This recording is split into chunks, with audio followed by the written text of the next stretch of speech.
Hello दोस्तों, जैसा कि हम लोग जानते हैं कि हम लोग का 31 मार्च जो होता है किसी भी फाइनेंशियल ईयर के लिए सबसे अ, अंतिम दिन होता है और 1 अप्रैल से हम लोगों का न्यू फाइनेंशियल ईयर शुरू होता है। तो जैसा कि गवर्नमेंट के हिसाब से हम लोगों का 1 अप्रैल से लेकर 31 मार्च तक का ही फाइनेंशियल ईयर होता है। तो इस एवज में हम लोग भी जितना भी 1 साल का वो जो खाता होता है, वही होता है एसेट्स और लायबिलिटीज़ जो होता है, हम लोग 1 ईयर से दूसरे ईयर में ट्रांसफ़र करते हैं। यानी एक फाइनेंशियल ईयर से दूसरे फाइनेंशियल ईयर में ट्रांसफ़र करते हैं।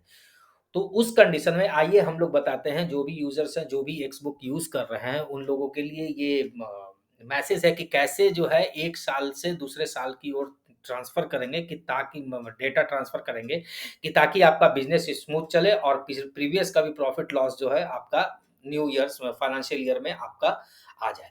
तो जैसा कि अब अभी आप स्क्रीन देख रहे हैं, अभी हम लोग लॉगिन किए हैं और लॉगिन के एवज में हम लोग अभी डैशबोर्ड पर हैं।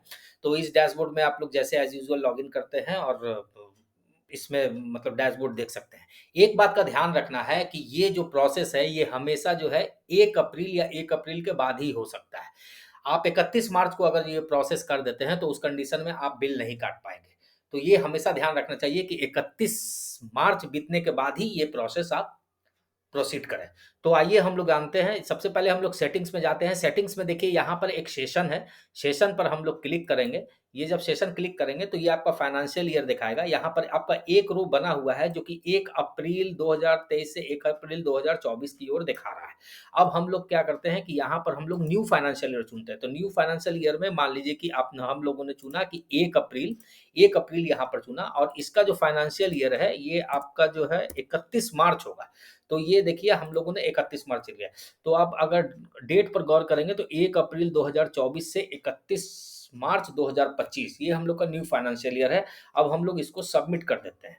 सबमिट करने के बाद आप यहाँ पर देखेंगे कि एक आपका दूसरा रो बन गया 1 अप्रैल 2024 से 1 अप्रैल 2025 और ये सेशन अब आपका जो है 2024-25 को हो गया।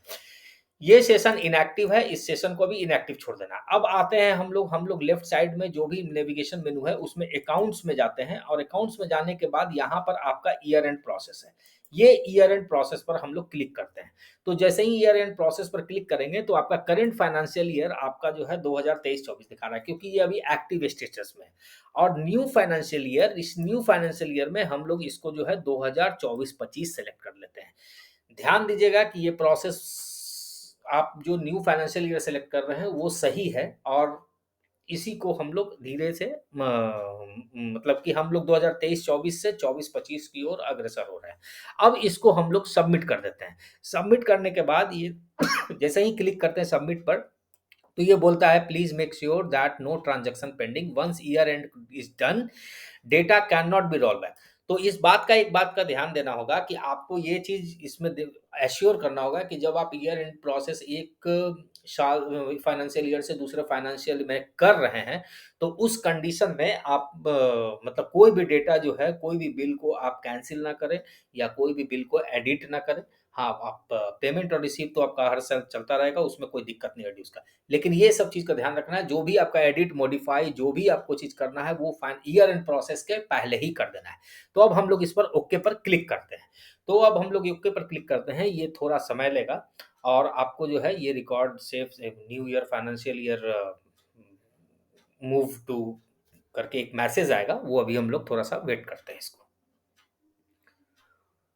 तो ये आपका अग्रसर हो रहा है मतलब डाटा जो है आपका transfer from current financial year से न्यू फाइनेंशियल ईयर की ओर ट्रांसफर हो रहा है।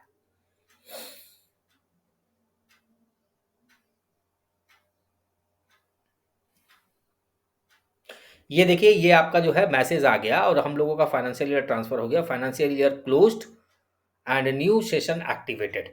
सो तो आपका ये बता रहा है कि नया फाइनेंशियल ईयर जो है आप एक्टिवेट हो गए हैं, अब इसमें आप बिल काट सकते हैं। ये देखिए आपका सेशन भी यहाँ पर 2023-24 दिखा रहा है, अब आप ये काम कर सकते हैं। तो इस काम करने के लिए और अब काम ट्रांसफ़र हो गया है और अब आप इसमें कोई दिक्कत नहीं है। अब आपको जब एडिट बिल देखना है, तो एडिट बिल देखने के लिए आपको कोई बिल नज़र नहीं आएगा। अब मान लीजिए कि आपको प्रीवियस ईयर में जाना है, तो इस प्रीवियस ईयर में जाने के लिए आपको फिर से सेशन पे जाना होगा और सेशन में देखिए कि आपका है ये आपका 2024-25 है और 23-24 का ये सेशन है। तो अगर आपको मान लीजिए कि प्रीवियस ईयर का बिल देखना है या किसी का प्रिंट निकालना है, तो इस कंडीशन में आप यहाँ पर एडिट पर क्लिक करेंगे और एडिट पर क्लिक करने के बाद इसको एक्टिव करेंगे। जैसे ही इसको आप एक्टिव करेंगे, तो आप देखिए ये आपका इनएक्टिव स्टेट में आ गया और ये आपका एक्टिव स्टेट में आ गया। अब आप यहाँ पर से किसी का भी बिल देख सकते हैं और कुछ भी देख सकते हैं। हालाँकि सारा डेटा आपका दिखाएगा, जो भी ड्यूज़ है या मतलब किसी का भी बकाया है, तो वो आपको बिल दिखाएगा। लेकिन अगर आपको प्रीवियस ईयर के बिल को देखना है, तो आपको इसी तरह से आपको करना पड़ेगा। अभी हम फिलहाल जो है इसको फिर से रिवर्ट बैक कर देते हैं, और ताकि आप जो है इसका ट्रांज़ैक्शंस आराम से इसको कर सकें। सिर्फ़ ये ध्यान रखना है, इसका डेट चेंज नहीं करना है, बस एक्टिव से इनएक्टिव इसको ऐसे कर के कर देना है। अब ये आप न्यू फाइनेंशियल ईयर में आ गए। अब आराम से आप इसका जो है आप बिल काट सकते हैं। तो ये आपका बिल है, आप इसमें आप आराम से काट सकते हैं। So thank you very much, hope आपको ये वीडियो अच्छा लगा होगा, और इन केस अगर कोई प्रॉब्लम हो तो definitely please call to customer care. Thank you.